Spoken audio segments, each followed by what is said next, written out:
retour sur le plateau d'Anjou Pop Corner et c'est encore moi. Donc, je suis pas tout seul, je suis avec l'association du jeu vidéo Angevin. Bonjour. Bonjour, bonjour. Est-ce que tu peux présenter éventuellement l'association que tu représentes? Alors donc on a une association qui existe depuis pas très longtemps, depuis janvier 2025. Notre but c'est de faire la promotion du jeu vidéo à Angers. Ok. Et du jeu vidéo fait à Angers. D'accord. Donc là, qu'est-ce qu'il y a comme jeux vidéo aujourd'hui qui sont sortis ou qui sont en projet? Qu'est-ce que vous avez? Alors par exemple on a Escape from Norwood qui est sur Steam. On a Inside My Radio aussi sur Steam. On a aussi un jeu Android qui est venu du coup il y a peu de temps qui s'appelle Kuggle. Qui a un stand d'ailleurs sur l'Angers Geek Fest. Et on a aussi des jeux en projet. Par exemple, moi j'ai un jeu sur Itch.io qui va bientôt sortir d'ici la fin de l'année normalement. Et voilà, on a pas mal de créateurs qui se sont retrouvés et on espère fédérer de plus en plus de créateurs comme ça pour avoir une plus grande force de frappe, en fait, une plus grande visibilité et pouvoir s'intégrer plus facilement dans le tissu culturel et voilà, promouvoir, améliorer la visibilité du jeu vidéo à Angers parce qu'il y a aussi des joueurs à Angers après tout. Donc là, vous êtes en recherche de créateurs de jeux vidéo? On est plutôt dans une phase d'ouverture, voir tout ce qui est possible, les besoins en fait locaux, les associations, parce qu'on n'est pas les seuls. On a aussi une association de rétro gaming, on a aussi Two Lives qui veut faire des événements sur Angers, etc. Notre but pour l'instant c'est vraiment de faire un peu du lien entre tout ce qui existe pour pouvoir travailler ensemble en fait. D'accord. Et c'est quoi les différents postes qu'il y a? Donc tu m'as dit création de jeux vidéo, il y a, tu m'as dit autre chose, d'autres éléments? Joueurs aussi tout simplement. Des joueurs tout simplement, ok. Ça consiste en quoi le créateur de jeux vidéo? C'est quoi les compétences qu'il doit avoir? Est-ce qu'il y a des... Alors en fait, je dirais l'important c'est surtout d'aimer les jeux vidéo et d'avoir envie de s'intéresser à comment ça fonctionne, pas forcément d'un point de vue technique, mais en termes de médias en fait. C'est vraiment cet intérêt et à partir de là, on a forcément la motivation d'apprendre à utiliser soit un moteur de jeu, soit à faire son jeu directement. Et à partir de là, c'est moitié du développement, donc informatique, moitié plutôt des choses dans le domaine graphique ou audio, savoir soit faire de la musique ou alors dessiner ou faire de la modélisation 3D. Mais ça, c'est des métiers en fait qui font partie de la sphère du jeu vidéo, mais qu'on peut trouver en dehors de notre propre poste de développeur. Mais le poste le plus important, c'est le développement. Là, pour l'instant, c'est le poste de développeur. Est-ce que, par exemple, les scénaristes aussi, vous rechercheriez éventuellement? Oui. D'accord. Et puis aussi, des choses auxquelles on ne pense pas, mais par exemple, un community manager, c'est important. Ouais, bien sûr. Des gens doués pour le marketing, pour faire parler des jeux, c'est super important. Donc, des tas de choses comme ça. Traducteur aussi, on a un traducteur dans l'association. Ok. Vous utilisez quoi comme réseau aujourd'hui? Sur quel réseau on peut vous retrouver? Alors nous, on est sur Discord. On a décidé de tout centraliser là-bas parce que c'est le plus simple en termes de possibilités, de fonctionnalités. Et on a aussi une page sur Meetup pour s'inscrire et participer aux événements qui sont en présentiel. Donc on essaye de faire à peu près une rencontre par mois. Et en général, ça passe à Burger and Friends, à côté de l'Université Saint-Serge. D'accord. Et qu'est-ce qui se passe pendant ces Meetup du coup? Qu'est-ce que vous faites? Qu'est-ce que vous proposez? Ça dépend. Souvent, on veut juste discuter, savoir qui joue à quoi, se présenter. Voilà. C'est vraiment juste des réunions informelles. Mais plus tard, on laisse la possibilité, parce que ça a l'air d'intéresser pas mal de gens, de faire des événements pour les joueurs, pour se retrouver entre joueurs et jouer ensemble en présentiel, en physique. D'accord. Est-ce qu'il y a la possibilité aussi, par exemple, d'avoir une clé de jeu et de pouvoir le tester pour des streamers, par exemple?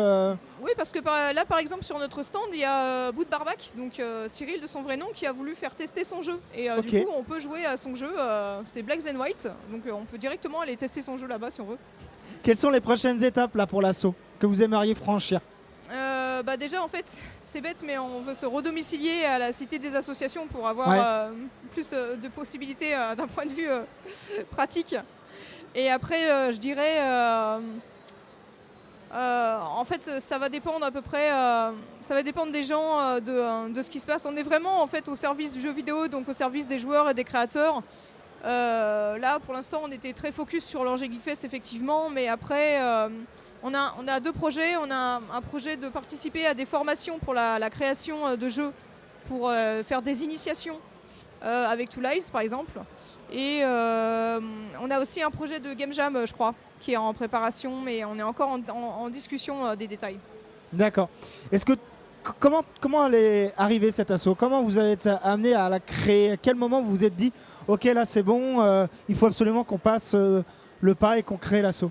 En fait, moi, ça fait des années que je suis sur Angers et que je crée des jeux dans mon coin. Et le truc, c'est que normalement, je stream sur Twitch. Je suis hackeuse sur Twitch et je stream le développement de jeux vidéo sur Twitch. Et du coup, je fais partie d'un réseau de créateurs de jeux. On a une catégorie qui s'appelle Software and Game Development. Et du coup, je connais pas mal de gens en France qui sont créateurs et qui sont dans des villes, par exemple Toulouse, Lyon, des villes où il y a déjà une association de ce type qui existe. Et il n'y avait rien à Angers. Et à un moment donné, j'en ai eu marre et je me suis dit, bon bah allez, je vais le faire parce que comme ça, au moins, on pourra commencer à s'amuser. D'accord. Donc là, maintenant, ça a grossi. Ça fait combien de temps qu'elle existe, l'association? C'est vraiment que le début. Okay. Officiellement, on existe depuis janvier 2025. D'accord, ok. Ouais. Donc là, c'est vraiment les tout débuts. Le lancement est plutôt positif. Extrêmement positif, beaucoup plus rapide que ce que j'espérais. Oh, chouette, ok. Parce que là, par exemple, on participait à Angers Geek Fest alors que je pensais pas qu'on participerait avant plusieurs années. Ah oui. Donc c'est plutôt sympa. C'est grâce à Two Live, c'est lui qui nous a invités. D'accord. La possibilité éventuellement de faire d'autres salons? Est-ce qu'il y a une envie peut-être de faire d'autres salons autres qu'Angers? Oui, en fait, d'un point de vue général, on aimerait s'intégrer en fait à tous les événements culturels et réussir en fait à faire une place aux jeux vidéo dans la programmation culturelle d'Angers. D'accord. Est-ce qu'il y a je sais pas, moi je pense à ça, mais des propositions par exemple de faire découvrir votre association dans des établissements scolaires ou autres pour faire découvrir, on va dire, le métier de programmation, ou c'est encore un peu tôt dans le processus de création? Il n'y a vraiment pas d'objection, ce serait tout à fait possible. Après, il faut voir s'il y a des gens du coup, qui sont motivés pour partir là-dessus. Et c'est une association, donc vous êtes tout tous le monde bénévoles. Voilà, exactement. Vous avez tous un métier à côté? Oui. Ouais. Dans le développement, toi, tu disais, de jeux vidéo déjà? Le développement, on est quelques développeurs. Il y a aussi des graphistes, traducteurs, scénaristes. Puis des gens qui ne sont pas du tout dans le jeu vidéo, qui ont une autre activité à côté, qui sont juste passionnés par le jeu vidéo. Et voilà. D'accord, ok. Petite question disruptive. S'il y avait un univers de jeux vidéo dans lequel tu aimerais vivre, ce serait lequel? Oh là là. Grande question. Alors, j'aurais dit Valheim, mais le problème de Valheim, c'est que tout le monde essaye de te tuer. Donc, ouais. Ça va être dangereux quand même. Peut-être un Minecraft, mais avec pas mal de modes. Ouais, c'est ça. Peut-être moins de zombies aussi. Ouais, pas de creeper. Ouais, c'est ça. Surtout pas de creeper. D'accord. Qui est-ce que tu emmènerais comme personnage fictif dans Minecraft éventuellement ou dans Valheim? Faut que ce soit absolument un personnage fictif. Ouais. Si t'en trouves pas, après ça peut être quelqu'un de réel. Je pense que j'emmènerai mon fils parce que... Ouais. Fan de Minecraft? En fait, ça vient. Des fois, je peux passer quelques mois dessus, puis après je laisse tomber, je passe sur autre chose. Là, j'ai essayé Vintage Story aussi, qui est un Minecraft-like qui était assez intéressant, mais j'ai aussi un peu laissé tomber, c'est en cours de développement, donc ça vient. C'est quoi les derniers jeux auxquels tu as joué? Là, je suis à fond sur Graveyard Keeper, parce que j'y ai joué il y a quelques temps, mais là, je suis en mode, allez, je vais finir le jeu, je vais tout faire. Et du coup, c'est cool. J'y joue en écoutant de la musique de Castlevania à côté parce que je trouve que ça marche vachement bien. Ça combine bien les deux. Ouais. Ok. Ça serait quoi pour toi le jeu ultime que tu pourrais créer si tu avais tout. Je pense que c'est une fausse question parce qu'en fait, l'intérêt du jeu vidéo, c'est qu'on peut tout faire. Ouais. Et il ne faut pas essayer de voir ça comme une machine, en fait. Ouais. C'est vraiment une création humaine. Et c'est un peu comme si tu me demandais le livre ultime, tu vois. Mais en fait, les livres, c'est ça qui est enrichissant, c'est que ça peut être tellement de choses différentes, tu vois. Mais du coup, là, les styles de jeux vidéo que l'asso crée ou que toi tu crées, on est plus dans tout. Ah oui, il y a vraiment de tout. De la stratégie, du RPG. Ah ouais, c'est très complet, c'est assez intéressant. En vrai, je suis très très fière de ce qu'on a réussi à faire chacun dans notre coin. Ouais. Et j'espère qu'ensemble, on pourra faire beaucoup plus. Ouais, ce serait l'objectif. Il y a un objectif quand même de création de jeux vidéo commun. Alors moi, d'ici quelques mois, bon, du coup c'est un peu un spoiler, mais j'aimerais en fait proposer une street artiste locale de faire un jeu en fait avec ses graphiques. Ok.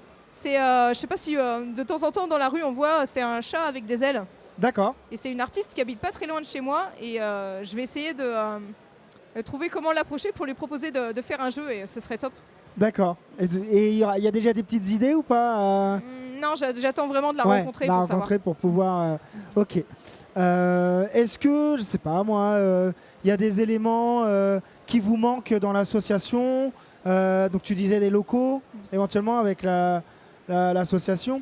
Tu me parlais aussi de main d'œuvre. Est-ce que par exemple, donc là tu me parlais aussi des événements que vous faites tous les mois. Est-ce qu'éventuellement ce serait possible d'en faire plus souvent? Est-ce que vous aimeriez être plus régulier? Quelles sont les difficultés en fait que vous rencontrez par rapport à ça? Pour l'instant, en fait, les événements, moi, j'ai pas forcément d'ambition là-dessus. On est en phase de découverte, de structuration. Ouais. Donc, pour l'instant, ce qui est important, c'est surtout de capter en fait tout ce qui se fait d'un point de vue local et de voir où on va à partir de là, sachant que l'objectif doit rester de promouvoir le jeu vidéo, quoi qu'il en soit. Il faut faire attention à pas trop dériver. Mais en fait, pour moi, en fait, le simple fait qu'on existe, c'est déjà fantastique. Ouais. Parce que déjà, en fait, on est un interlocuteur, par exemple, pour la ville, pour les centres culturels. Donc, en vrai, déjà c'est chouette. Après, si on veut être ambitieux, clairement, si on pouvait participer régulièrement au Geekfest, par exemple, ce serait chouette. Trouver d'autres festivals aussi où s'intégrer. Mais ouais, on verra. Franchement, moi, je suis assez chill là-dessus. Je me prends pas trop la tête. Ouais, oui. Puis là, si le lancement est déjà à la hauteur, donc pas de souci. Merci beaucoup. Merci beaucoup pour cette présentation. J'espère qu'on pourra discuter un peu plus avec vous parce que du coup, vous êtes à Angers, vous? Oui, c'est ça, tout à fait. Mais vous êtes une boutique ou On est une association, mais éventuellement, on pourra en reparler. Ouais, ce serait intéressant de voir ce qu'on peut faire ensemble. Complètement. On est ouvert à tout. Merci beaucoup.